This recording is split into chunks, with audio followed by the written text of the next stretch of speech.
दरम्यान ठाण्यातनं एक मोठी बातमी येते. ठाण्याचं जे सेंट्रल जेल आहे तिथं आरोपीकडून एका कॉन्स्टेबल आणि अधिकाऱ्यांवर धारदार शस्त्रानं वार केले गेलेत तुरुंगाच्या आतमध्ये, असं समजतंय. कॉन्स्टेबल सुभाष राबळे यांच्या कानाखाली आणि डोक्यावर वार सुद्धा झालेले आहेत अरमान शेख नावाच्या आरोपीकडून, अशी माहिती. अक्षय भाटकर आपले प्रतिनिधी आपल्यासोबत आहेत.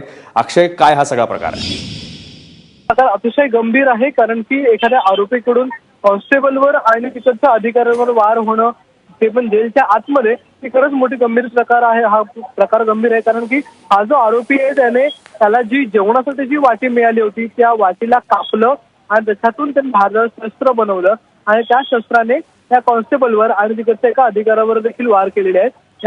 या दोघांना देखील जखम झालेली आहे, गंभीर दुखापत झालेली आहे, त्याच्यावर उपचार सुरू आहे. खरं म्हणजे सगळी घटना जी आहे ती सकाळची आहे, पण तुरुंगातून कोणत्याही प्रकारे ही घटना बाहेर येऊ नये यासाठी आतापर्यंत काम सुरू होतं. अचानक ही घटना बाहेर आल्यामुळे, प्रसारमाध्यमांना कळल्यामुळे ही घटना आता मात्र होते. पण त्या ठिकाणी असलेले जे अनेक लोक आहेत त्यांना देखील ही घटना माहिती होती, त्यामुळे सगळा प्रकार दाबण्याचा प्रयत्न होता.